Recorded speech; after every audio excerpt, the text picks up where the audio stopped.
Perfect.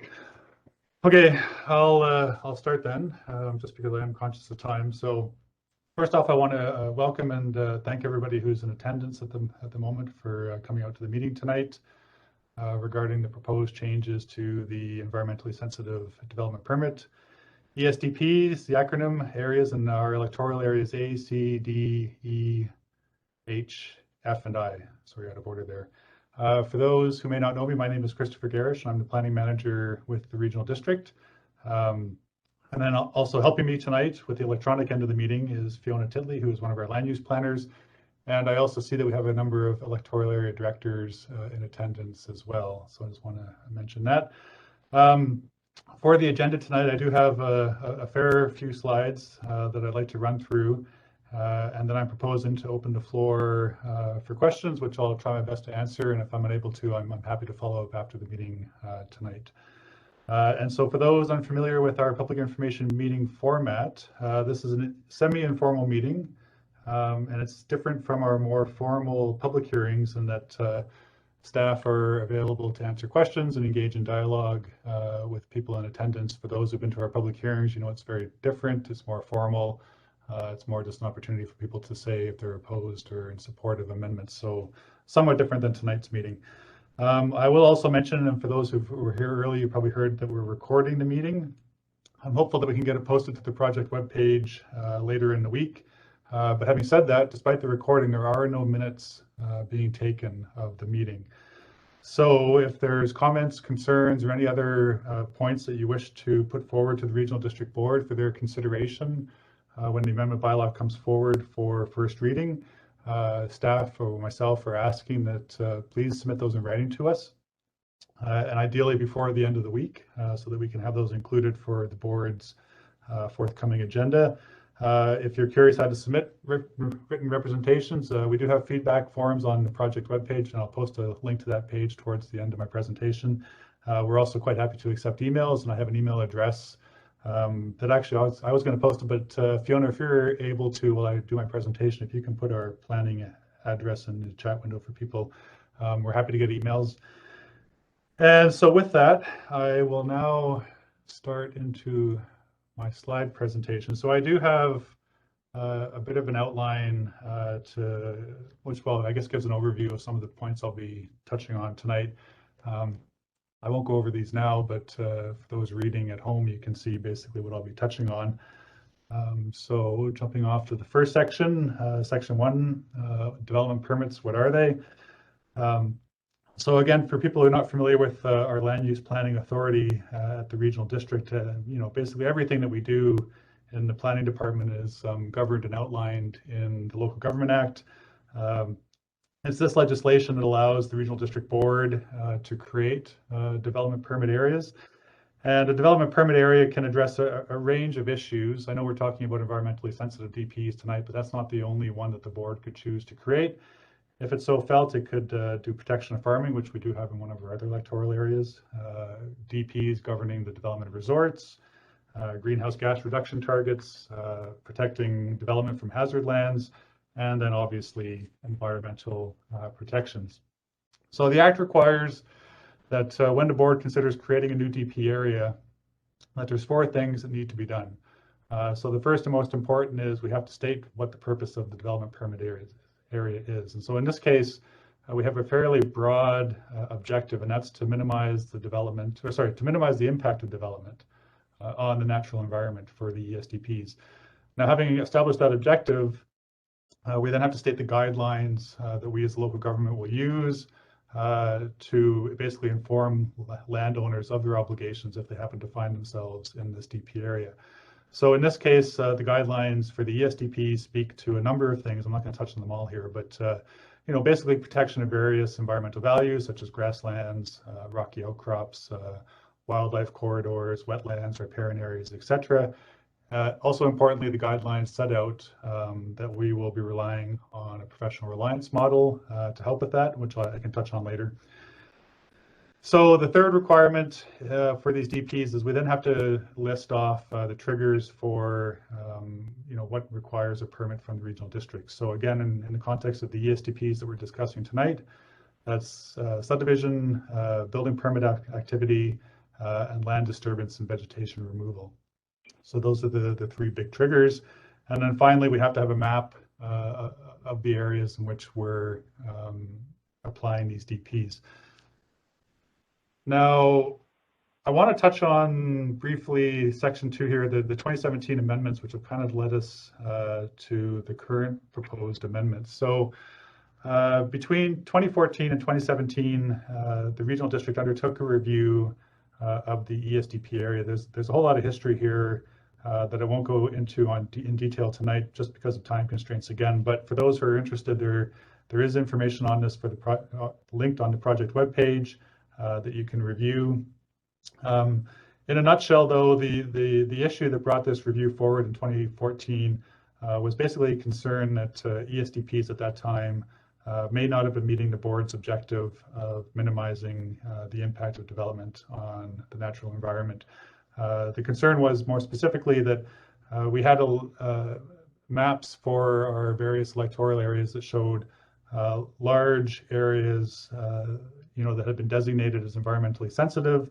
However, we also had exemptions at that time, which basically meant almost all development didn't need a development permit. So on the one hand, it looks like there's protection occurring, but on the other hand, development is proceeding without really any review or understanding of its impact on the environment. So a couple of options were put before the board on how it may choose to address this. And these are fairly standard for our planning projects. It's either maintain the status quo, look at making changes, or possibly going in a different direction, which means abandoning the regulation entirely. In this particular case, the board did choose to proceed with changes to the ESDPs. And so this is just kind of a highlight of what those consisted of. A review of the official community plans in the electoral areas in the South Okanagan was undertaken. This included coming up with new objectives, new policies and guidelines, making these consistent across the electoral areas. New mapping that was derived from the Keeping Nature in Our Future document was used as the basis for updating the ESDP mapping. That was introduced. Existing exemptions were revised, including the blanket exemption for residential development that was scaled back to a 50 square meter allowance for dwelling additions and new accessory structures. As part of that revision of the residential exemption, though, a new expedited application process was introduced. We call this the Rapid Environmental Assessment. It was meant to be a 2-page, hopefully cost-effective way to deal with situations where, maybe there weren't environmental values present, and development could maybe proceed without having to get a full impact assessment done. And the other, I guess, change of note that was done in 2017 was that going forward, assessments would have to be prepared by a registered professional biologist. So this slide shows some of the impacts of what those changes did in terms of the permits that we've been issuing. So as you can see, prior to 2017, the vast majority of permits were for subdivisions, 73%. The other 27% were non-residential development, and because of the exemptions that I've already mentioned, as you can see, residential development was basically 0% of permits. Post 2017, that's almost been inversed. So now subdivisions are less than 7%. Non-residential development has decreased down to 8%, although I think overall numbers haven't really changed. The percentages have changed, obviously, because now residential development is being captured by the permit requirements, and it's accounting for 82.3% of the permits we've been issuing since 2017. The other interesting thing for staff too, which we weren't expecting, because the expedited rapid environmental assessments were anticipated to be a rarely used option, because the new mapping that we had, we believe to be more accurate of values on the ground. Anyway, a surprise to us that the expedited option has now accounted for, I think, well, in 2020 it was 89% of DPs issued, but I think that number might even be higher now, maybe 91%. So moving along, the next section, this now brings us to the changes contained within Amendment Bylaw number 2912. And so this is in relation to a notice of motion that was moved at a board meeting on September 3rd, 2020. Now, before I get to that notice of motion, I just want to note that when these types of large bylaw reviews are undertaken, staff usually advise the board that we'll try to get back to the board within 12 months to report on, what we've seen with the changes that have been introduced. And in this particular case with the ESDPs, how they've been working, has it been anticipated, has there been any unforeseen issues arise that weren't anticipated when it was being drafted, et cetera, et cetera. Now, for a variety of reasons in relation to the ESDP update, it took us a little bit longer than the 12 months to get back to the board. We weren't able to report back until 2019. And, there were some issues that were identified. The rapid assessment, as I indicated, we hadn't anticipated it being or becoming such a common way for permits to be applied for. We were also had become aware of some issues with the mapping in relation to properties that, existing developed areas hadn't been cut out of the DP, whereas some of the neighbors had been. So there were some mapping tweaks that needed to be done, and also just some concerns around the inclusion of subdivisions in the rapid assessment, and whether those should be more appropriately dealt with through a full environmental impact assessment. So we did make some recommendations to the board on some changes that could occur. The board supported that. We were in the process of working on those when two subsequent notice of motions came forward. The most recent one was the September 3rd, 2020. And that particular notice of motion had three components to it. The first was to direct staff to come forward with amendments that would only have ESDPs apply to subdivisions and rezonings. The second component of that motion was that ESDPs be made more effective at the subdivision and rezoning stage. And the third component was that ESDPs not prevent anyone from being able to Firesmart their properties. Now, it's my understanding that when these new motions come forward from the board, they, basically supersede previous directions. So the work that we had requested or suggested occur in 2019, that ceased.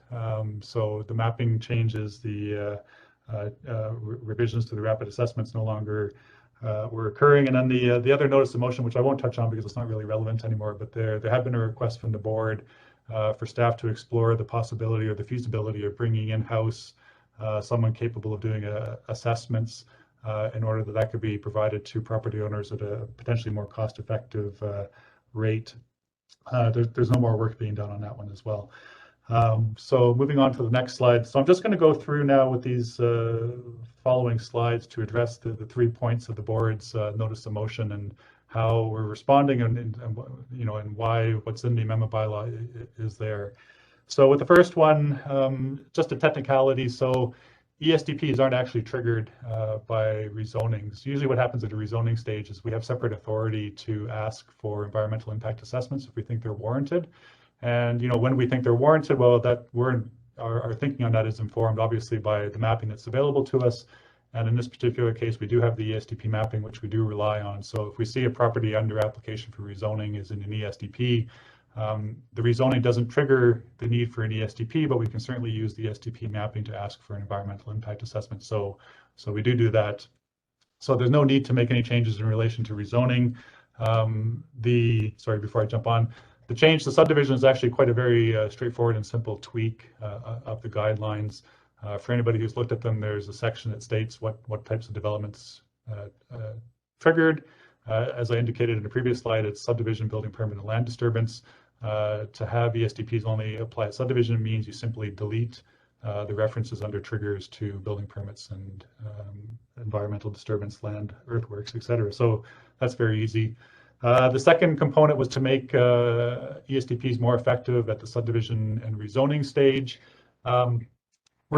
Staff aren't proposing any changes in relation to rezonings on the basis that we believe there's already a fairly strong policy statement within all of the electoral area OCPs that already speaks to how the board should be considering the environment when a rezoning application comes in. So, no new policies, and really what it comes down to is it's a matter for the board to consider how much weight it wants to put on this existing policy when it's considering a rezoning application versus any number of other policies that might exist within the applicable electoral area OCP. So no change in relation to rezonings. For subdivision, however, we are proposing the inclusion of a new guideline under the ESDP section of the OCPs. And I won't read it out, but it's on the slide here, and it's also in the version of the amendment bylaw for anybody who wants to look at it. Which takes me to the third and final part of that notice of motion. So the request that ESDPs not prevent the fire smarting of properties. So again, at this point, staff aren't proposing any changes in relation to this specific direction on the basis that if the board's first request that ESDPs only apply subdivision is implemented, then there is no restriction on land clearing or disturbance, vegetation removal that would impact somebody fire smarting their property. So at this point, there's no need for action. It's kind of a moot point, so we're not proposing any changes on that. Now, so I've outlined kind of the history of how we got to the current amendment bylaw. I've outlined what's contained within the amendment bylaw. I just want to go over, for people's benefit, some other aspects of DPs, though, that I think might be helpful. And so this first section deals with the limitations of development permits. And so I think the most important point here that I want to convey is that you know, a development permit guidelines are not like regulations. It's not like the setbacks that you would find specified in the zoning bylaw. Guidelines are more like policy statements and suggestions within the OCP. So a development permit cannot be used to prevent a use or a density that's allowed by the zoning bylaw. So the example I have here, which I appreciate, it doesn't really speak for itself, so I'm going to try to explain it. But what it's showing, the image at right, is a parcel of land that has a medium density residential zoning on it. That's the RM1S zone. And so the RM1S zone allows for apartment buildings and townhouses. But as you can also see, there's a pink overlay on most of this particular parcel. So the pink overlay indicates where the environmentally sensitive development permit area designation exists. It's almost the whole of the property, right? Okay, so for argument's sake, if the zoning allows for a 100-unit apartment building or a 100-unit townhouse, the environmentally sensitive DP cannot be used to say or prevent that property owner from doing a 100-unit apartment or a 100-unit townhouse. Like the environmental sensitivity can't be used to restrict that development to, say, 50 units because that's more sympathetic to the values on the property. Unfortunately, that's not the way it works. So that's a major handicap with development permits. Another significant handicap is that development permits cannot be denied. I've heard a lawyer in a webinar refer to it as it's not no, it's not yet, if that makes sense. So if a local government does attempt to refuse a development permit, the refusal has to actually be accompanied by measures that a property owner can follow in order to meet the DB guidelines. So actually what happens in practice, though, is that, you know, the development permits are never refused. Rather, staff will work with the property owner and a professional to get the proposed development and accompanying report to a point where it can actually be approved. So another major handicap. A third one is there is an open question as to whether local governments can actually issue tickets in relation to infractions occurring in a development permit, especially where a permit's been issued. There's a lot of local governments that have received advice and are of the opinion that there's no authority under the Act for us to issue permits. And this issue has actually been raised a number of times at UBCM. UBCM is the Union of BC Municipalities. It's an umbrella group that represents local governments in the province. There's motions that have come forward to its annual meeting asking the province to amend the Act to give us authority. The province has responded that it feels that we do have the existing authority to issue permits, so it's kind of in a bit of a standoff. For those who aren't comfortable or prepared to issue tickets because of the questionable legal authority, really the only recourse is injunctive action at BC Supreme Court, which honestly is probably the most costly and time-consuming enforcement option available to any local government seeking to enforce permit provisions. Another challenge is that we've been advised there's no authority under the Act for a local government to require post-approval monitoring. The other challenge in relation to this is that landscaping bonds are rarely effective, whether it's for ESDPs, any of the other types of DPs that I've mentioned, development variance permits, temporary use permits. these landscaping bonds and securities are sometimes just the cost of doing business, and particularly in relation to ESDPs and watercourse DPs. Sometimes the cost of having a biologist come back out to confirm compliance with the conditions of the permit exceeds the value of the funds that have been retained. So the regional district's position on this is generally we're not going to request or require securities that relate to works less than $25,000 in value. It's just they're a challenge to work with and administer and work with. The other point I want to make on this too is that because we do rely on a professional reliance model, which basically means the property owner is responsible for hiring the biologist as the qualified professional, we have no biologists on staff. There's no staff capacity to monitor or undertake or confirm whether conditions in a permit have been met. So another challenge. As I mentioned, we do rely on the professional reliance model for this. There is a concern that the ESDP guidelines, because they are so broad, they are trying to protect almost every environmental value out there. And the objective of minimizing the impact of development is again, very, very broad. Have we provided sufficient guidance to the QEPs being retained by property owners when they're preparing their assessment to understand what it is that we're trying to accomplish as a local government in that particular area? I will also point out too that QEPs are constrained in the same way that we are by the inability of an environmental DP to supersede use or density under zoning. And it's not really up to the QEPs to compel property owners to follow their recommendations. That responsibility falls to the local government, but as we saw with the previous slide, our ability to ticket and do enforcement is open for debate, and again, that causes challenges for us. Measuring performance, I think this is one of my last ones on the challenges with DPs here, but again, it's at the regional district level, we have no criteria by which we're able to actually undertake performance reviews of ESDPs. We don't know if they're meeting, again, their very broad objective of minimizing impacts of development on the environment. And again, I say this as a layperson, not as a qualified environmental professional, but it's my understanding that successful environmental protection is related to the prevention of fragmentation of larger parcels that comprise sensitive lands. Something that usually you consider at the rezoning stage. Whereas the focus of ESDPs now has been shifted almost entirely to the building permit stage.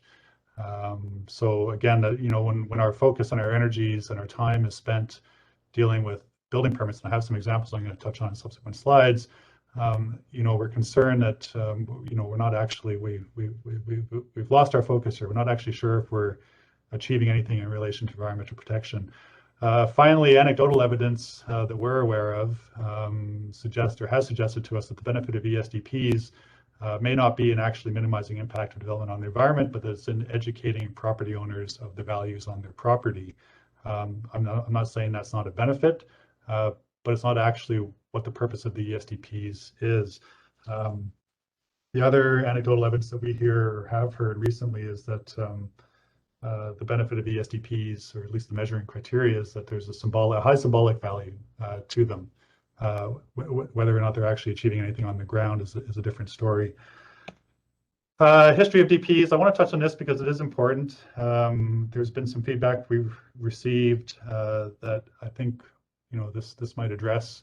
The challenges that we have with the ESDPs are not specific to the ESDPs, as you've seen with those previous slides. A lot of it's related to the Development Approval Authority itself. And we've also experienced it with other development permits. So the watercourse development permit is unique in that it's been mandated by the province. The regional district has to have some form of protection in place for riparian area values. But a lot of the challenges we've had with ESDPs, we've experienced with WDPs. In 2021, the board considered the implementation of a wildfire development permit, but that was ultimately not pursued. The project was abandoned just because of a lot of the challenges that I've outlined with the Development Permit Authority. Similarly, we have a Hillside development permit that was implemented in 2013 in one of our electoral areas. It originally applied, just like ESDPs, to subdivision, building permit activity, and land disturbance. We had to revise that DP in 2018 and scale it back just to subdivisions. because of the challenges associated with trying to do building permit activity and land disturbance. Same issue with the protection of farming DP that we have in one of our electoral areas. It originally applied to subdivision development and land disturbance. Again, it had to be revised in 2017. It was scaled back only to apply to subdivision, all the same challenges again. The commercial and light industrial, it's a form and character development permit, so it's one that we, or the regional district, implemented to help govern the look and the aesthetics of buildings in commercial and industrial areas. That was in our electoral area C for the strip of land just south of the town's boundary. That was ultimately abandoned in 2005, which was before my time at the regional district, so I'm not entirely familiar with the reasons why that was done, but I can only presume that a determination was made that not having that particular DP in place was better than having it in place. And then finally, I've thrown this one on. It's one that hasn't got very far, but it was a concept only, and it related to the operation of the White Lake Observatory, and how could or what other options would be available to the regional district to maybe protect the observatory from radio frequency interference. Ministry staff suggested that would a development permit designation work in that respect, but we didn't feel that would be beneficial. Again, our concern was that such a DP would be hamstrung with all the same issues that we've experienced with the other DPs. So concept, but never pursued because of our experience with the other DPs. So moving on to some case studies, I'm going to start off with an example from one of our electoral areas, and I'm using this one first because it's an example of a rezoning application that came in where the proposal to carve the property up into 40 lots we felt could have very consequential impacts on the environmental values. And as you can see, the area proposed for subdivision is within the dashed blue line. This particular proposal, as I mentioned earlier, because it's a rezoning, it never would have triggered an Esdp. So, here we are with a situation where parcels proposed for carving up into smaller lots. We feel that the impacts are quite significant, yet the Esdp never comes into play. But if this had been rezoned, it wasn't. The Esdp would come into play when it actually was submitted for subdivision application to the ministry, and at that point, arguably, I would say it's almost too late. The expectations of what an environmentally sensitive DP could do following subdivision into 40 lot parcels is, I don't know. I mean, to me, it seems minimal at that point.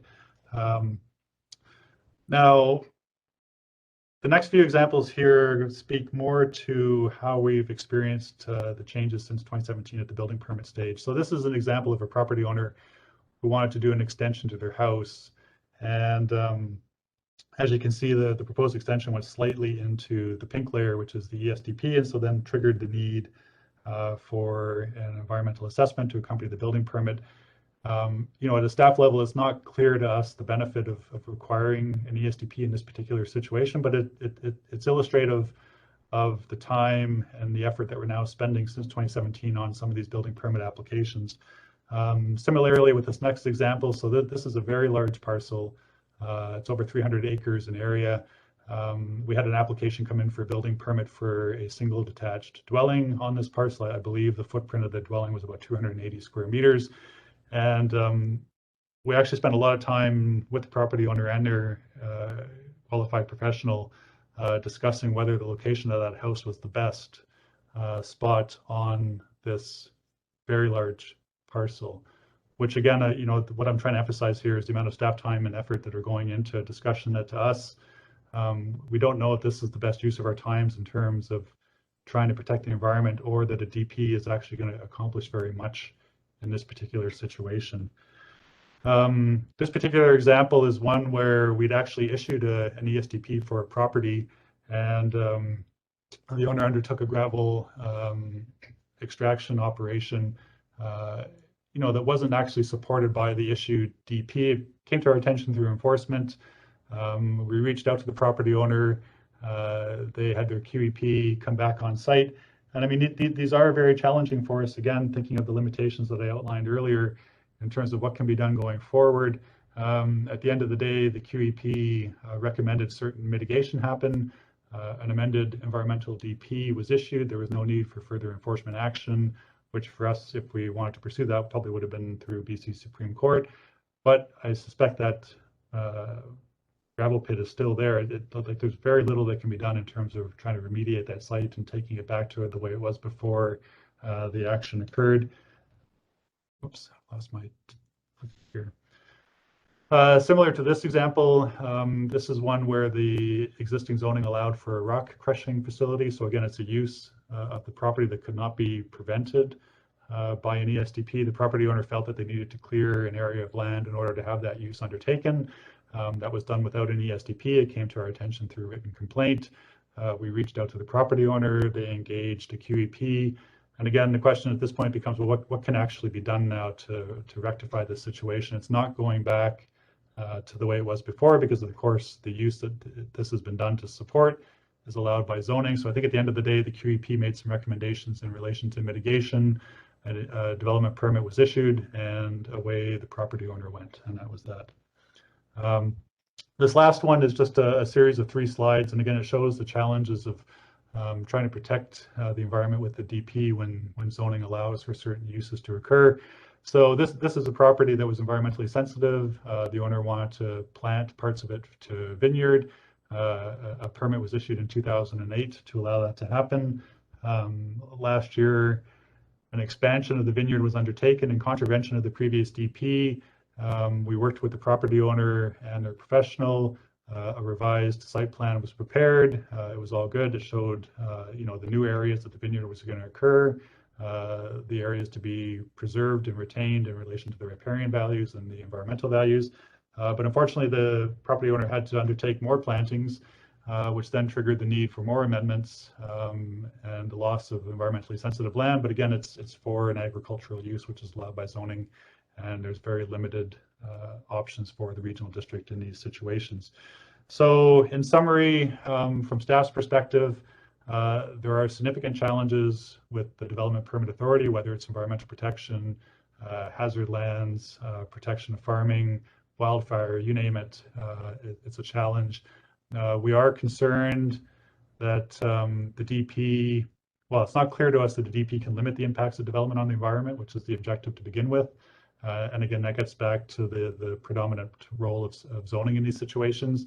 We're also concerned, and I'll be blunt, that the 2017 amendments have refocused our efforts and activities at the building permit stage, and that this has potentially created an ineffective paper pushing scheme. It's not clear to us what's being accomplished anymore, and that we do at a staff level support reorientating the ESDPs to subdivision, and we feel it's much more or a better use of our time to focus our efforts on the environmental consequences of rezoning. Once the rezoning it's done, I don't think it's realistic to come back in and say that we can protect the environment with an ESDP, we can protect people from wildfire with a wildfire DP, we can protect people and scarring on the landscape with a hillside DP. When those rezoning decisions are made, they have to come with an understanding that parcels are going to be developed. There is going to be activity. It's hard to stop that once that decision's been made. So in terms of next steps, obviously tonight we're all here at the question and answer session, the public information meeting. We are requesting or encouraging people to submit feedback to us that they would like the board to consider by February 25th. So that's this Friday. If it's not already in the chat window, I can't see right now because I'm in my PowerPoint, but here's the planning email address that you can send any comments to. We have feedback forums, those are fine, or you can just put your comments straight into an email. Just please be cognizant that your email will become a public document and included on the board agenda. So be aware of what you choose to put into that in terms of statements and also personal information such as phone numbers, email addresses, etc. And at this point, and it's tentative, but we are looking at having first reading considered by the board on March 3rd, 2022. I also want to encourage people who wish to keep apprised of what's going on with this project. There's different ways to do that. I personally feel that the most effective way, if you want to bookmark this web page for the project, that'd be great. We have all the documents, amendment bylaws, staff reports, board minutes, everything is on here, including next steps. So I'd encourage people to visit this page often if you want to know what's going on. Otherwise, follow us on Facebook. We do try to post meetings like tonight's on our Facebook page. We also post other updates that might be of interest to you in relation to land use applications and projects. And then for those who may not be aware, we have our mass notification system, which is Voyant Alert. So if you sign up for that, I can't recall at the top of my head, I myself get the texts to my phone, so I know that's an option, so you can get the texts as well. And similarly, it'll advise of public information meetings, public hearings, anything else in relation to large land use planning projects that might be happening in your area. And then finally, before I turn it over for questions, this slide just kind of gives an overview, and I hope I had to use my own internal screen for WebEx to show what to look for. So hopefully it looks the same as what you have on your end. But if you wish to speak, we ask that you raise your hand. There's an icon on your screen, hopefully bottom right, for doing that. And if you've called in via phone tonight, then I believe it requires you to press *3 to quote unquote raise your hand. And once you're done, we ask that you lower your hand so that we know you've already spoken. And I'm not sure how many people wish to speak tonight, but I will ask that before you speak a second time, that we try to give everybody a chance to speak first, and then we're happy to hear from you again. So I believe that's it for my PowerPoint. I'll stop sharing my screen, and I'm happy to try to answer questions. And if I'm unable to, like I said earlier, I might get you to send me your contact details offline or through the chat window privately, and I can follow up afterwards. So with that, I'll ask Fiona, is there anybody that you see with hands up who wishes to ask questions or seek clarification on anything? I'm not seeing any hands up yet, but there are a number of questions in the Q&A panel. I'm not sure if you can see that. You want to just read them off so we can Sure. The first one is, how many registered biology professionals have supported the proposed amendment bylaw? I don't know. I don't have an answer for that one. It would require going through the representations received, and I'm not sure the extent to which the QEPs have put in their comments like that. The next question in the Q&A box, sorry, there's a number. I'm just trying to read through. Some of them are duplicated. The next one was about how many have been denied, but I think you responded to that in your presentation, that none get denied. There have been no denials. So you identified that environmental protection is most effective at a large parcel scale. Has the RDOS consulted a biology professional to understand the concepts of landscape and site? Okay,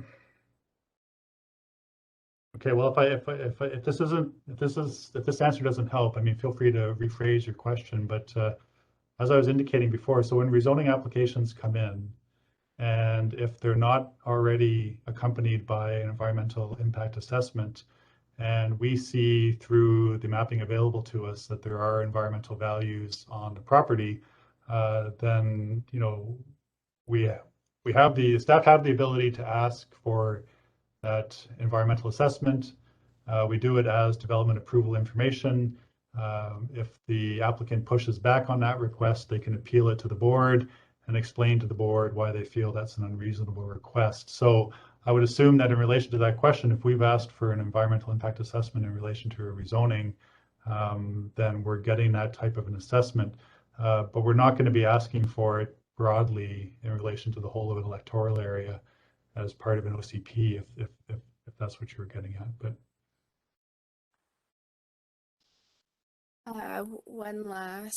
two more that I see in the chat. The next one is, if DPs do not implement environmental values, how do you respond to the development permit monitoring report prepared for the Soscp in March 2019? I believe it indicates otherwise, but does suggest some improvements. So can you read that one for me again, Fiona? So If we don't, if you don't think that DPs influence environmental values, how do you respond to the Development Permit Monitoring Report prepared for the Soscp in March 2019? And then the after comment to that is, I believe it indicates otherwise, but does suggest some improvements. yeah, I'd have to go back and read that. I mean, I do recall seeing that report. My understanding is that I mean, we were in conjunction with Soscp. It was an attempt to identify, whether the ESDPs were meeting their stated objective, and that report came back with a number of comments. I mean, I remember reviewing it at the time, but I don't know if it got down into that level of detail. I mean, there was questions around QEP training, were QEPs using appropriate data sets? Were they including as much information as they could in their assessments? It was commenting about the ability to, or it suggested that, we could be doing more on monitoring. However, it's our understanding that we have no legal authority to require the post monitoring. So, I mean, it was a great suggestion, but, do we have the authority to do that? I don't know. So. We have a user, Kathleen, who I will unmute. Mm-hmm. Go ahead, Kathleen.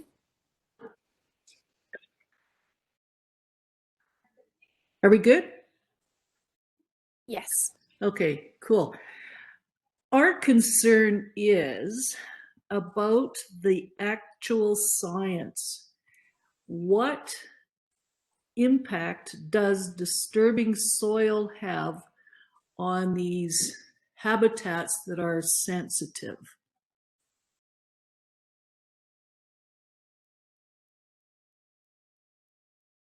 Well, I don't know if I can answer that, Kathleen, just on the basis that obviously each property is going to be different, and hypothetically the impact of disturbing soil or vegetation on one property may not be comparable to another property. So it's all site specific, making it very difficult for me to answer that. Can I ask further? Has there been any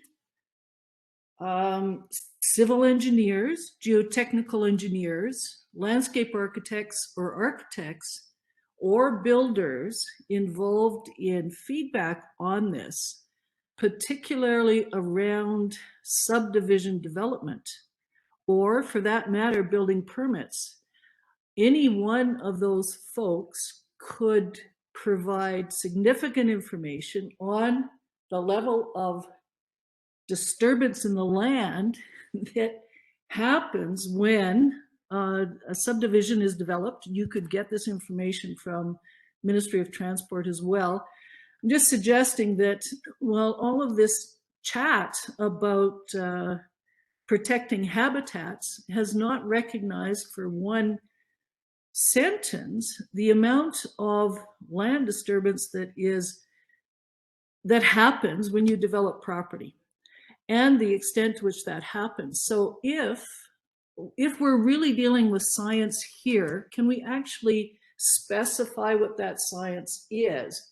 Because there seems to be this strange place that we're in, a parallel universe or something, where we're, subdivisions have been developed for decades, farms have been farmed for decades, and yet there's hope, or maybe it's, I'm not sure what it is, but do we have science that the land has not been disturbed, and therefore it is perhaps possible that there may be some sensitive habitat, and therefore let's get it ground truthed? Has that sort of sequence actually been discussed or gone through at all? Well, I think there's two parts to your question there. So again, I mean, we're happy to receive feedback or comments on the changes from anybody who wishes to submit them. On the second part about the disturbance in relation to subdivision,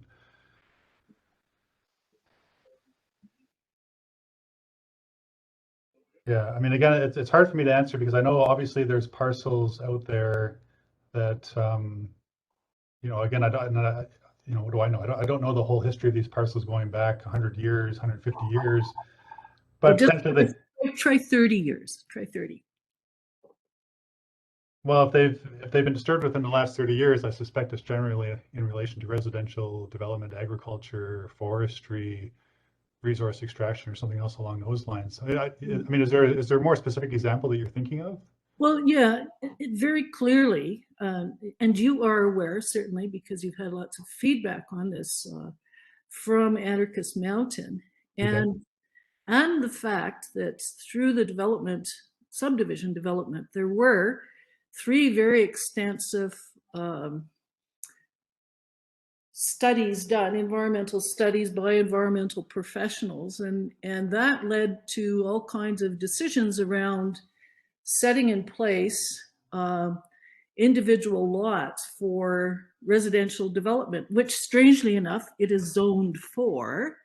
And yet, even after building buildings, building parking lots, planting gardens, doing all of this residential living stuff, then suddenly these ESDPs are applied to individual lots that have already been disturbed in their development, ready for building a house. So I'm just wondering how you reconcile that.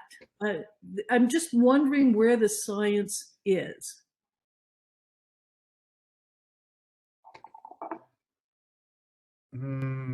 Okay, so I think what you're referring to is, well, obviously Anarchist Mountain, and Anarchist Mountain had a lot of environmental sensitive areas on it. And when the developer came forward, 25% actually is what the report said. 25%. 25% of Anarchist, or 25% of the areas? 25% of the Regal Ridge development. So let's just start there. Yeah, so you got me at a disadvantage on percentages, but my recollections are that when Regal Ridge was developed back around, or beginning in 2004, that there was an original assessment done of the area that proposed for subdivision, and it came back and set out sensitive areas that should be avoided, and other areas that could be created for new parcels. But I recall that it also suggested that further review would be done or would be required down the road when building permits came in. For the most part, Anarchist then proceeded to be developed to residential and benefited from that residential exemption that existed prior to 2017. And then when the development permit was reviewed in 2017 and the exemptions revised, that residential provision was scaled back. And what then existed was just the 50 square meter allowance for additions to existing dwellings or accessory structures. That said, with the new mapping that was also updated in 2017, an effort was made to try to carve out the driveways and the building pads that the developer of Regal Ridge had placed on all of those different parcels. And I concede, and this was the point we made to the board in 2019, that we missed a few, right? And that was the map tweaking that we wanted to undertake at that time, was to go back and have those parcels treated the same as their neighbors and the pads and the driveways carved out, right? So, I guess from my understanding, there was that original assessment by a qualified environmental professional, a biologist of the Regal Ridge area, and that, since 2017, biologists have been looking at the individual applications, or I guess proposals that have been put forward in that same area. So I'm not quite sure I follow where you're going with it. Okay, let me repeat. Firstly, there was 3 environmental studies that were done during the course of Regal Ridge development, and there were 3 different areas that were developed, and only 25% of that was actually identified as potentially habitat sensitive. There were conservation areas set aside, and then lots were developed. Small holdings 3, which are at least 3 acres, if not a bit larger, for residential development. And they weren't just, I'm trying to interest you in understanding engineering, because the area to build a home was chosen. It was chosen based on engineering, usually geotechnical. It was certainly also chosen based on views, and it was also chosen to avoid habitat sensitive areas. So, but then they blasted rock in order to create that site, or rock was brought in from a gravel pit to level off an area to build on. Certainly driveways were built and asphalted, but they didn't grow out of the ground or drop from the sky. If there's an understanding of how engineering works to construct roadways, pave, and drill wells and all these other elements that go into creating a residential site, it becomes quite obvious that there is a lot of ground disturbance.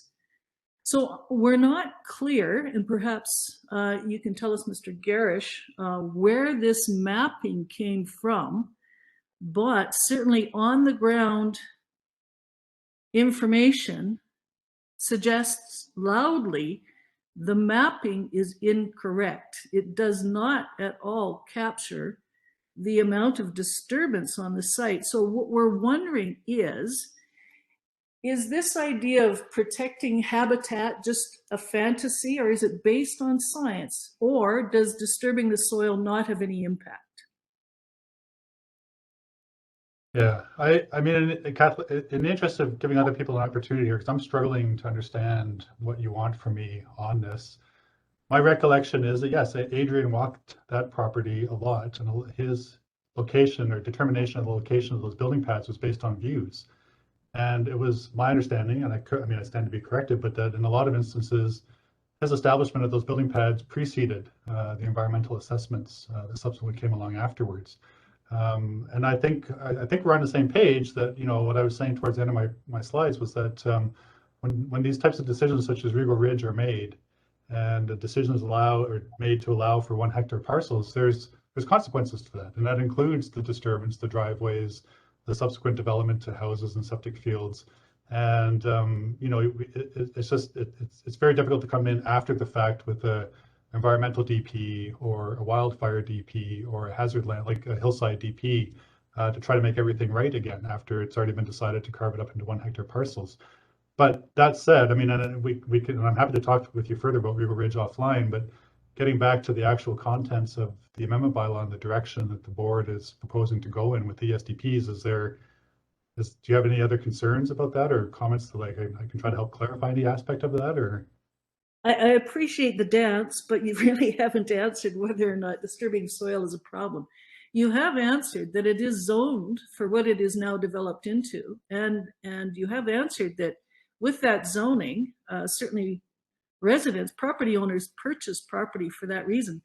But you haven't answered whether or not disturbed soil is a problem with protecting habitat. And I think if this is all about protecting habitat and soil is disturbed, how do you reconcile those things?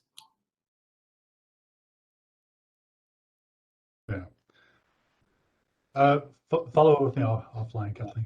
Fiona, can we go to the next one? Sure. So next we have Rick.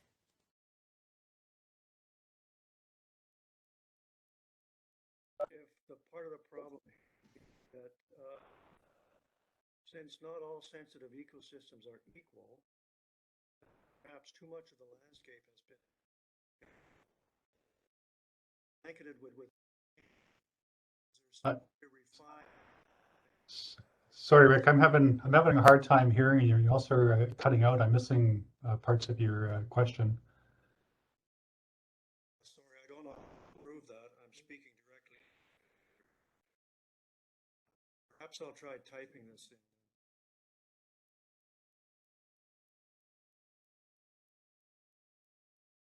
Sure, Rick, if you want to try typing a question, I'm happy to read it aloud. And in the meantime, we can go to Sarah next.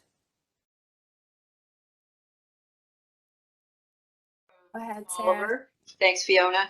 A lot of your slides at the end showed examples of what didn't work, but I mean, do you have I mean, I know you're limited with staffing and stuff, but I mean, do you have some kind of sense of what has worked with the residential properties with the ESDPs?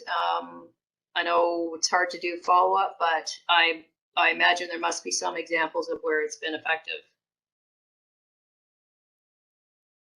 I agree, Sarah. There's probably are examples. I don't have those before me right now.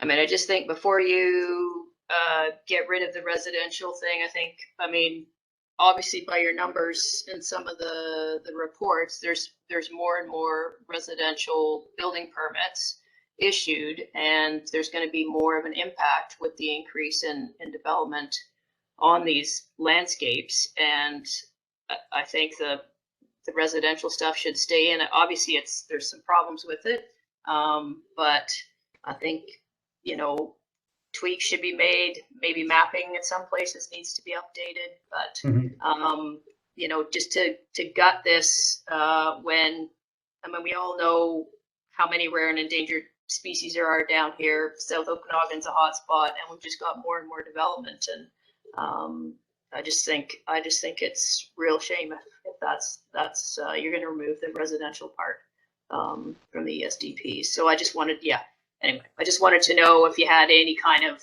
numbers on where it was effective. And in terms of Kathleen's question about disturbing soil,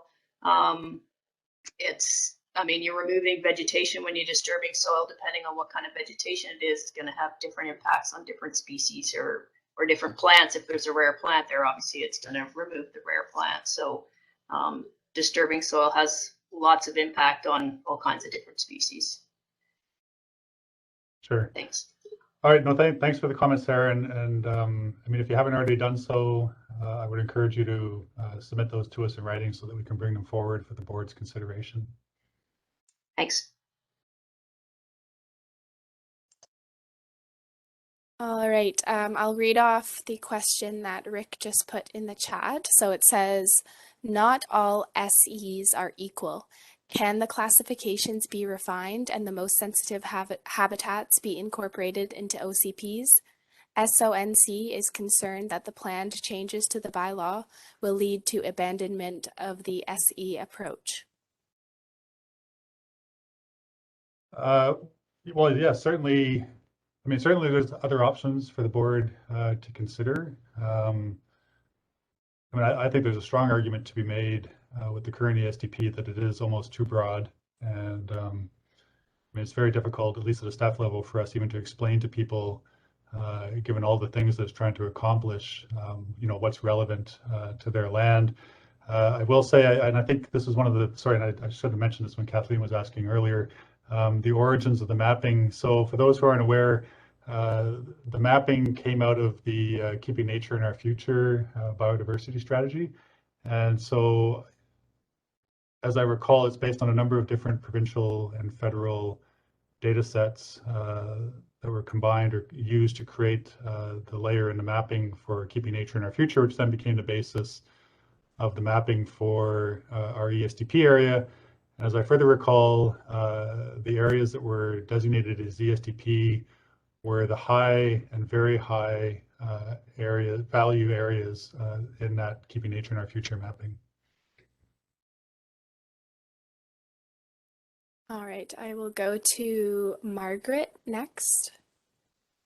Go Hi, ahead. thank you.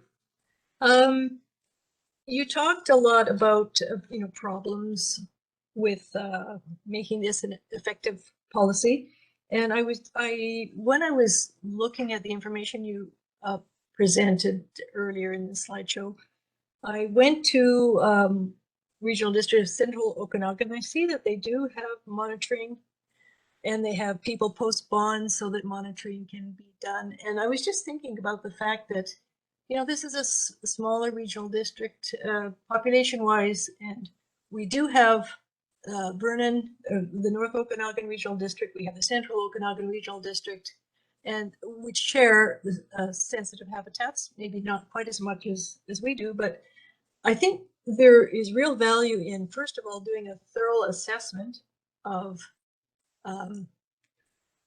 ESDPA reports, you know, we've kind of seen a cherry picking of things that don't work, but there's probably quite a few things that have worked. And so I think, in all fairness, there should be a kind of a professional look at how it's worked for this regional district. But then also to look at, have you looked at some solutions that other regional districts have? Because everybody struggles with making this work, environmental protection work. And I think there could be solutions that you could find with other better resourced. I've noticed in looking at some of the others that there's sometimes a more comprehensive list of activities that are considered development or land alteration, and a list of what's exempted. So, you know, you could tighten things up, you could improve things. I certainly don't think that you should kind of throw the baby out with the bathwater. So I guess I'm asking whether you have looked at models of other regional districts and how they make environmentally sensitive development permit areas work for them more effectively. Thanks for the feedback, Margaret. Yes, and not just in relation to Esdps, but we constantly monitor what the other RDs and local governments in the area are doing in relation to, well, development permits, zoning, etc. But I think in this case, most of the issues that I identified, we think trace back to legislative limitations. So it's difficult for me when people say that other areas are doing it better or different. I'm happy to look and talk to their staff and see what's going on. Well, certainly monitoring seems to be done by other regional districts, or they don't seem to have a problem with it, with requiring monitoring. Okay. Thanks. All right, a question from the chat, which maybe goes along with the legislative limitations. It says, why aren't there changes brought forward to give the RDOS more power with the Esdp rather than having to go through court? Well, yeah, so the venue in which that is raised is the Union of BC Municipalities. Local governments from across the province will raise motions that they have considered at UBCM, and the province will respond to those. As I indicated, this issue of us being able, or not us, but local governments being able to ticket DP fractions has come up on a number of occasions, and the province has consistently said that they feel the authority exists, whereas I believe the advice that local governments are receiving is that it doesn't, hence these resolutions at UBCM. So I'm aware of some local governments, and again, I think this gets back to Margaret's question as to, are we monitoring what's going on? Yes, we're monitoring what's going on. We're aware of another local government that's potentially redrafting their development permits, taking them out of OCP, structuring them more as a zoning regulation, putting it into the zoning bylaw so that they can then avail themselves of the ability to ticket a zoning infraction. I don't know how that's going to go. You know, guidelines are not zoning regulations, and so when you try to restructure that, it's going to be interesting to see how it looks when it comes out the other end. But that's one way to do it. Otherwise, I suspect what's going to have to happen is some unfortunate local government's going to have to issue a ticket, be sued for it, and let the courts sort out whether the legal authority exists or doesn't exist. I don't know when that's going to happen, but I suppose that's one way for it to sort itself out. All right, I'll go to Tim next. Go ahead. My question is similar to one that was asked earlier, and I'll just paraphrase something that Chris said towards the end of his presentation, and it was, it isn't clear to us whether environmental protection is being achieved. So us being the planning department, I assume. Mm-hmm. There's reference to a couple of anecdotal lines of evidence. I'm a professional biologist. I'm not financially invested in ESDPs. My question is, has the mapping been assessed? So what areas would no longer be protected if these changes go through? So there is very detailed information, very detailed mapping, but it would seem to me that this process has not been informed by a consulting biologist. So has that level of analysis occurred? Are perspectives, has that assessment been done yet? So the short answer is no. So just for context, so everybody understands, so with the way the notice of motion and the amendment bylaw that was drafted to give effect to that notice of motion works, there's no change proposed to the current ESDP mapping. It is what it is. It would stay the way it is. What is proposed to change, though, is the triggers, right? So if you're undertaking activity in an area that mapping is showing as ESDP, with the changes, the need for a trigger would only happen if it was a subdivision. So a building permit would no longer trigger it in that mapped area, and land disturbance vegetation clearance would no longer trigger it in that mapped area. That's the way the bylaw is drafted at the moment.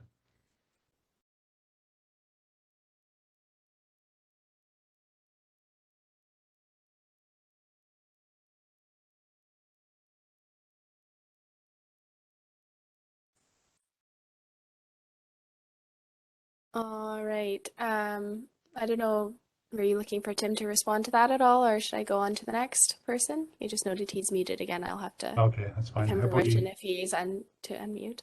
Okay. Okay. Helen?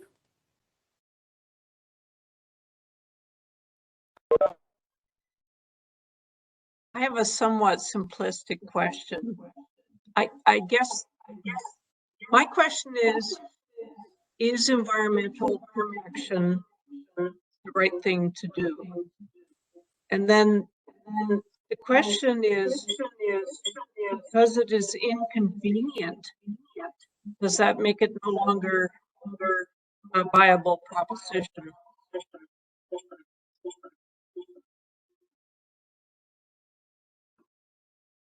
Okay, well, those are some very big questions. Oops, Fiona, can you mute? Yeah, those are some very big questions. I'm not going to attempt to answer those. I mean, I'm happy to answer questions people have about what's in the amendment bylaw. Helen, if that's your concern, I would encourage you to put it in writing and put it to the board. That I mean, by the sounds of it, I'm guessing you're not supportive of the proposed changes in the bylaw. So best to put that in writing and submit it for the board's consideration.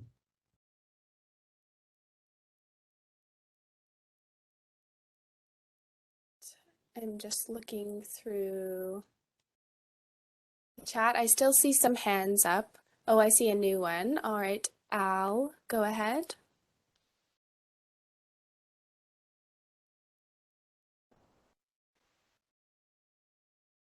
Go ahead, Al. Iad? Yeah, can you hear me? Yes. Mm-hmm. Good. Thank you. Thank you for taking the call. Chris, you just mentioned that mapping was revised a few years ago for the ESDP areas, and it seems like this issue has been generated from the basis of those mapping amendments in 2017, I think you mentioned. And if that mapping was amended at that time, my recollection and looking at the process from outside was that it was largely driven by parcel size at that time, and those line adjustments were made on the basis of parcel size, which of course would, potentially make some people that had larger parcels a little upset. And the concept of looking at environmental protection. So actually, let me back up for a second. As far as the mapping is concerned, if the concern is parcel size, I believe you just said that you weren't going to revisit the mapping, but perhaps the line work should be revisited, as opposed to, I think as Marg put it, tossing the baby out with the bathwater. A lot of work has been put into the idea of generating a collaborative system of environmental protection in this regional district, and it would be a shame to take non-biology professionals, make decisions about what's appropriate for the environment, and toss those provisions out without tweaking them to make sure that they are continuously improving, as some professionals have already identified. So, having said that, large parcel sizes drove that amendment. I believe that amendment was largely driven by the regional district, the planning staff at the time, and the result is the line work you have, which there's no reason, in my view, why it could not be further adjusted. There does seem to be an overwhelming vision, I guess, in this process that environmental protection can happen at a large landscape scale. And if truly, as a professional, Chris, that is your belief, you need to seek another professional's advice, because landscape protection is one aspect of protecting ecological values across the entire landscape. So it's multiple scale and it gets very complicated. You have to manage connectivity and movement corridors at a landscape level. You have to look at big picture movements for animals that range widely in the landscape, deer, lynx, grizzly bears, those kinds of things. You get down onto a half acre or a half hectare parcel, you're deciding where to put a house and what you need, or a driveway, and you need to think about where are the spadefoot toads spending their summers under the ground in that soil that Kathleen was concerned about disturbing? Where are the gopher snakes denning, which isn't in the rock outcrops, it's in that same soil. There are site-specific attributes of extreme importance to species at risk in this area that do occur at small parcel sizes, and we must not throw that consideration out.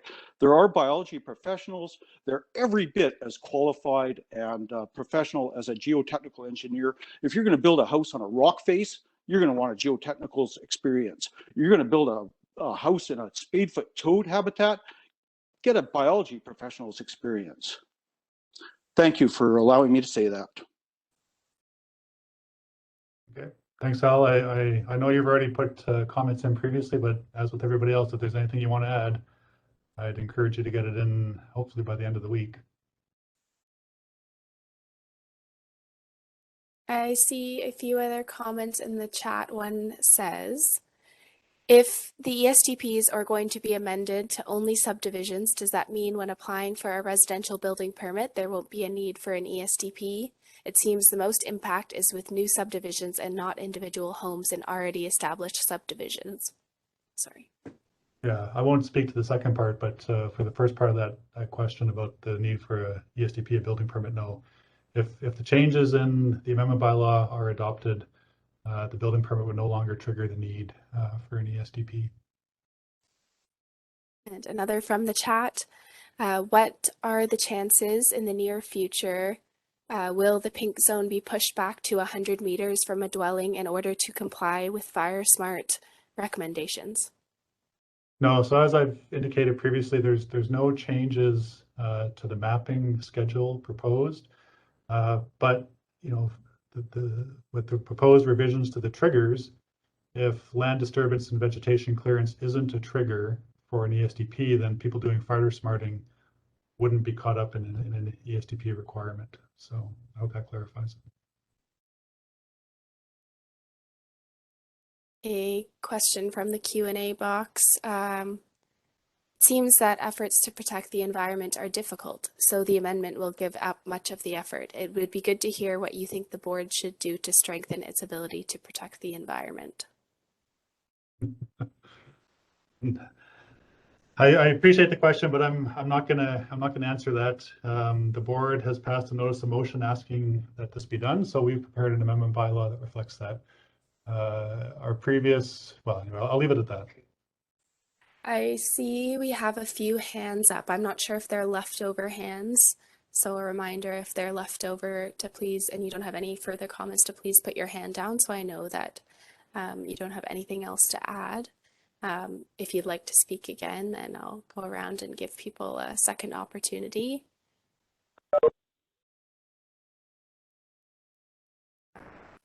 Margaret, I see your hand is still up. Did you have further comments? No, sorry, that's a mistake. No worries. And Kathleen, I see you also have a leftover hand, or perhaps it's not leftover if you had further comments or questions. It was leftover, sorry. No worries, okay.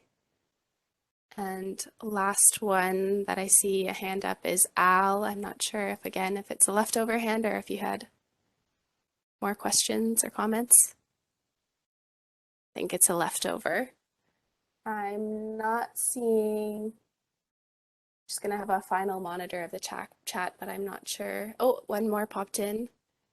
What is the cost of all of this? Who pays is the question. I'm not sure. Sorry, that was from Kathleen. In the chat, yes. Are you able to be more specific, Kathleen? Who pays for what?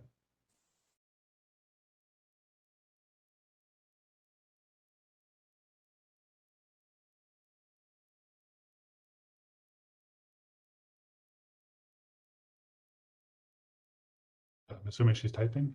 I guess we can't tell.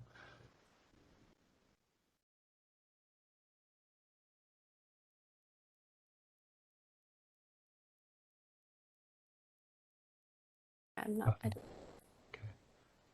sure. Well, okay. I mean, if she's typing, that's great. I'll take a stab at trying to answer it. I mean, sorry, what was the question again? Who pays for? It just says, there is a question about the cost of all of this. Who pays is what's written. All of this, okay. If by that, Kathleen, you mean the cost of this ESDP project update, so it's being done through the planning department. There's a planning service that is taxed by or through the electoral areas, and it's essentially property owners through that taxation that are paying for this project, as they would pay for any planning project done internally through the Rdus staff, right? So Soscp reviews, RGS updates, other zoning regulation reviews. You know, a lot of that comes out of electoral area planning budget. She's added so QEPs, ESDP, delayed construction, etc. QEPs, yeah. I don't know if I can answer that. Sorry, Kathleen, I'm having a hard time with your questions tonight. I think that's more of a rhetorical one, if I'm understanding correctly, and you're wanting me to try to guess as to the cost to a property owner in terms of delays for building permit issuance, having to engage QEPs, et cetera, et cetera. I can't answer that if that's the case.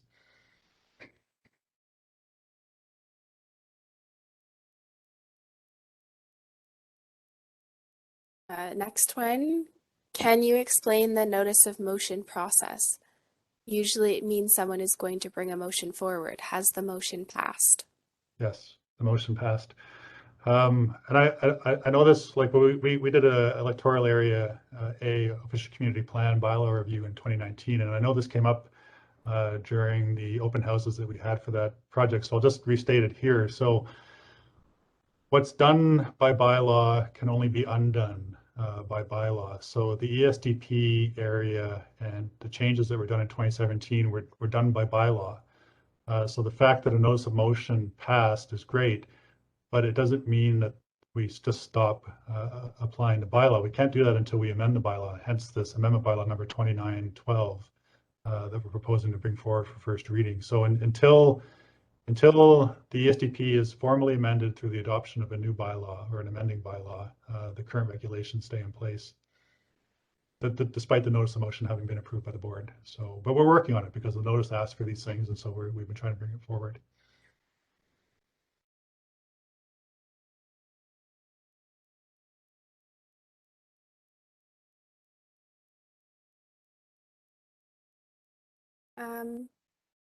I feel that people are worried about our sensitive areas being destroyed. We are in a climate crisis and the environment is more important than development. Sorry, that was more of a comment than a question. I didn't read it all before I got to the end. That's fine.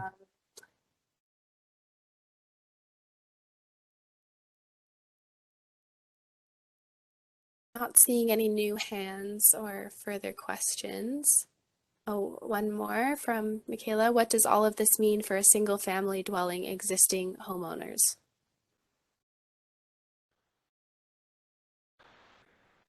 Yes, I'm sorry. I'm gonna have to ask if you can be more specific. I guess it depends. Like, what I would want to know is what are you planning on doing? Do you have plans to do you have a parcel that could be subdivided? Do you have plans to do an addition to your house? Do you have plans to put in a pool? Do you have plans to build a garage? Or do you have plans to clear out the back of your parcel of vegetation or something along those lines? Because if you do, then, and you're in this Esdp area, then yeah, this might be of some interest to you. But if you don't, then it may not. So. I'll jump over to another one. You presented examples of where the Esdp didn't work and had no enforcement. Isn't that saying go ahead, nothing will happen?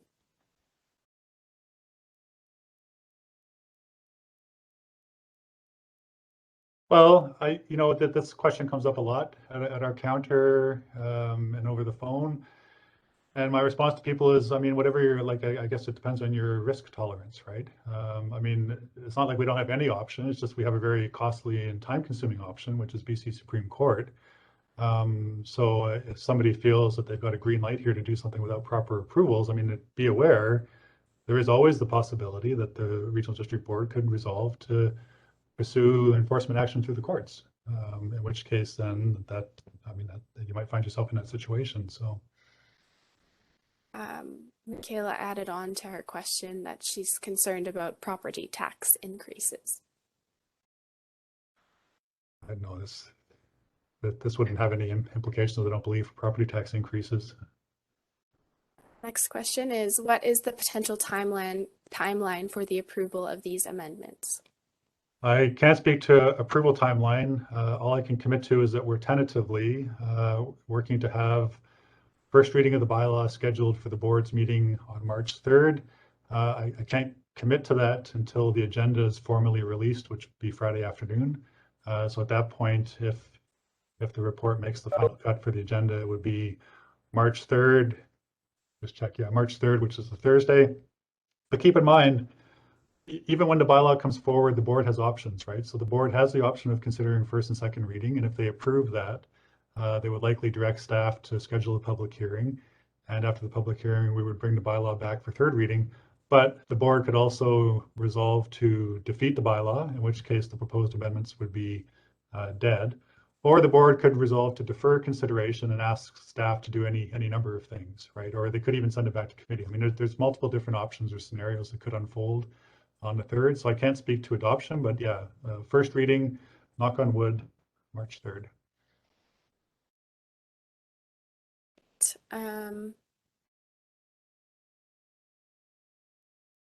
Should we be lobbying the governments to provide more funding to Rdos for scientists and oversight to protect our land?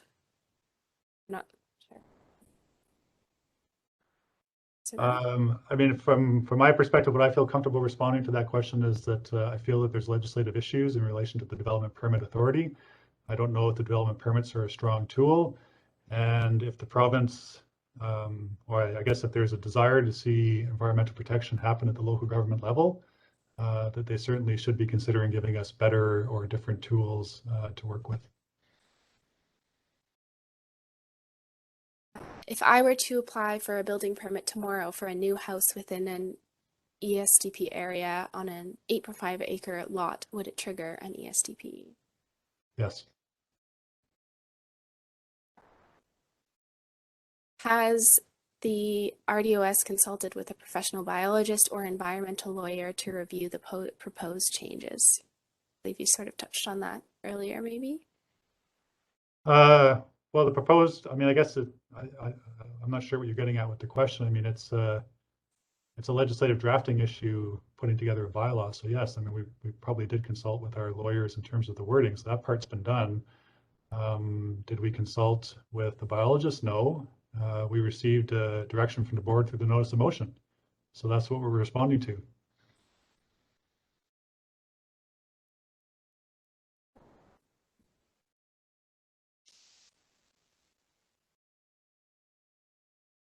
Is it true that one would have to pay to go through the Esdp process to plant a carrot in their soil if in the pink zone? Is this part of the reason you're wanting to scale back the bylaw to apply when subdividing? Okay, so again, I have experience with this question because it came up a lot when we were doing the Area A OCP review. And, you know, for the most part, if we're talking about planting a carrot in a historically disturbed area of a property that happens to be ESDP, then no, we're probably not going to have an issue with that.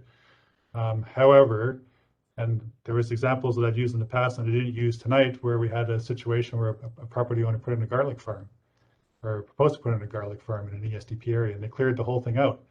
And there was no history of pre-existing disturbance of that area. It was all undisturbed. And so, yeah, then we took an interest in what was going on in that particular location. And they ended up having to get an ESDP to support that proposed development. So I hope that helps.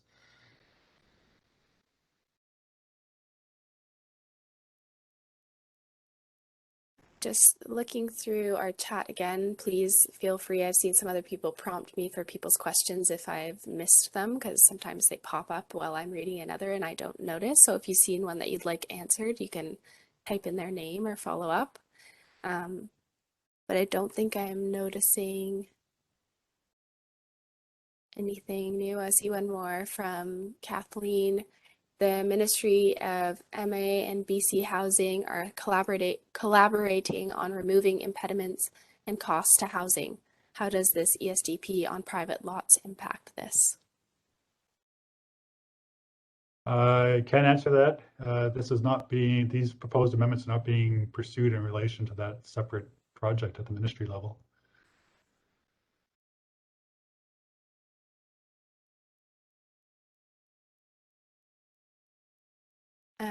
And another one, why is the Rdus focused only on private land? So for everybody's benefit, the opposite of private land would be crown land. And as a local government, we can't apply our development permits to crown uses of crown land. And there is an ability for us to apply it to third-party users. So of course, the third-party user is neither us nor the crown. It's somebody who's leasing crown land, whether it's for, I don't know, what have we seen in the past? Recreational purposes, wind farms, mining activity, et cetera. But from our perspective, there's a number of challenges with trying to issue permits for crown land. The Act requires that you register the permit against the title. Well, I shouldn't say there isn't for all crown land, but for the most part, crown land is unsurveyed. There is no title. We can't register the permit. The second consideration too is that the Crown, usually when it's considering a license of occupation or lease or some other approval mechanism for Crown land, is doing its own environmental review and assessment. And from our perspective, we didn't see what was to be gained by the regional district then coming in after the fact and asking for the exact same thing again. So we will trust that the province is looking after environmental values on its own Crown land, and we'll focus on the private land.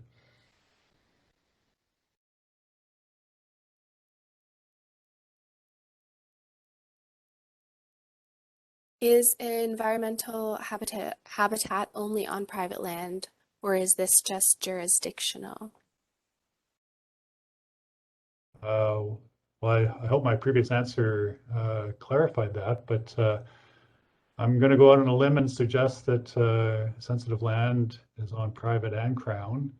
And yes, it is jurisdictional, like I just said. I mean, we're not going to double up on an environmental review that we believe the province is already undertaking in relation to uses of its Crown land. So.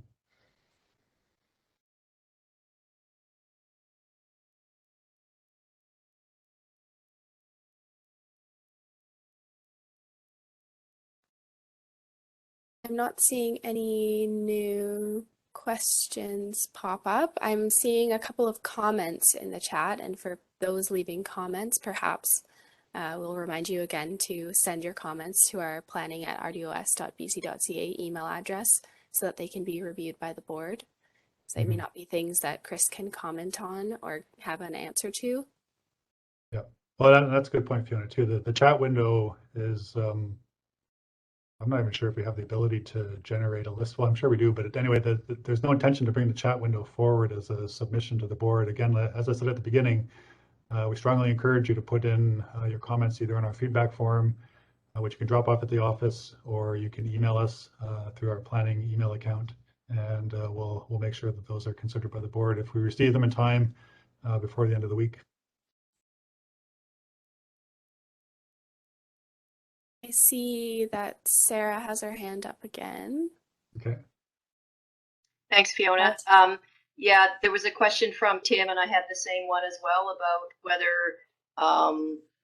any biologists have reviewed the changes that are proposed in terms of taking out the residential development. Yeah, I mean, from my perspective, like I said, it's to me, it's a legal or legislative drafting issue. And you know, what we've put into the bylaw, is that achieving what the board has asked us to do? I don't know to what degree a biologist would help with that. Now, if we're asking, would a biologist give us a different point of view on whether the board should be doing that? Well, that's an entirely different question, unrelated to the preparation of the bylaw. Yeah, more to the like what would the impacts be on a landscape level to make these changes in terms of environmental protection? If you're going to remove most of the parcels from the ESDPs being applied, what kind of change is that going to have on the ground? Mm-hmm. In terms of the impacts to the ecosystem and species from a biologist perspective, as opposed to the bylaw. Yeah, well, I mean, it kind of gets back to that one slide I had about our lack of measuring criteria. Like we don't really know what's going on with the ESDPs, for better or for worse, right? I don't know. I mean, I suppose possibly a biologist could help us with that, but I mean, there's so many unknowns there. Like, what would have, like, if somebody's preparing house plans or development proposals for their parcel, how would that differ? Or like, I mean, honestly, what we see is there's no difference. I mean, how many times have we had people come into the counter with building plans, not realizing they're in an ESDP area? We send them away to get their ESDP, and they come back and the plans are unchanged. It's exactly as they submitted them prior to getting the assessment done. And it's like, well, how is that possible? How could you have guessed or known how to design this house and place it in an ESDP area without the benefit of a biologist? I mean, Right, but I mean, I'm speaking of frustration a little bit here, because we see it constantly, right? And it's a challenge for us because we have this ESDP area that we're trying to work with, and it's not clear to us that it's achieving its goals, right? So, I guess that just comes back to other comments about, you know, just maybe, you know, making some changes and maybe, you know, incorporating some other ways of monitoring and following up with some enforcement, like, you know, where it might be a more effective tool. Anyway, thanks, Chris. yeah. Thanks, Sarah. Are you informed or taking direction from the Green Bylaw guidelines? No. Not at this point. I mean, at this point, we're being asked to make changes to an existing ESDP area. And again, it's not, I mean, it's just a drafting issue, right? Like if the board has asked us to remove certain triggers, and we just delete those triggers from the bylaw. I mean, that's all we're doing.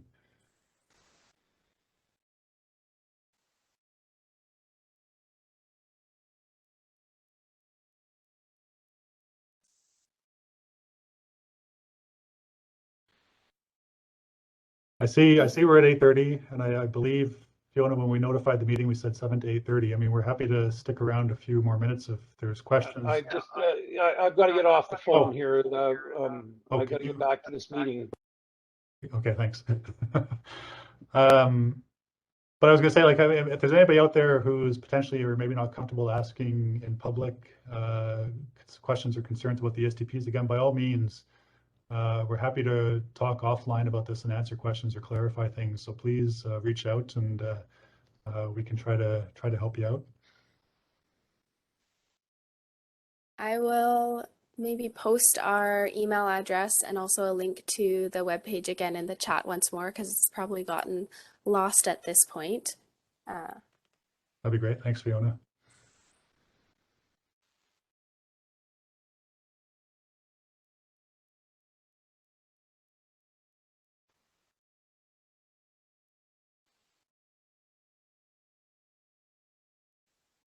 Right, they've both been posted in the chat, a link to the bylaw webpage, and also our email address.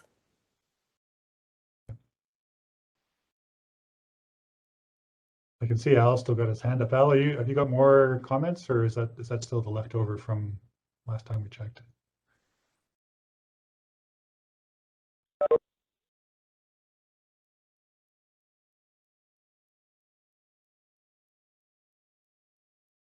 I see one last comment or question came in from Michaela. Maybe explaining the benefits for the environment of these changes would help. Sure, if you can. Well, that's I appreciate the question, Michaela, but it sounds like you might already have your mind made up on your position on the changes. I don't know if anything I could say could sway you on that, but I mean, certainly that's a question I would encourage you to pose to the board so they can review it at first reading.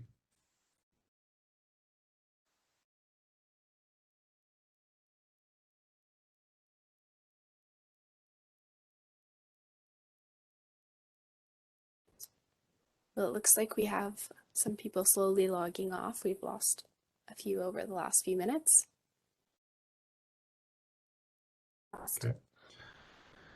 Okay. Well, if our numbers are dropping and there's no other hands or questions coming in, I'll just take the time now to, well, for those of you who are still here, thanks for sticking it out this long and listening to us. And yeah, I hope I've answered your questions the best I could. If I didn't and you still want to follow up, like I said earlier, just please reach out and we can try to sort it out. And thank you for your time tonight. I see Director Obrick was putting his hand Oh, up. sorry. Okay.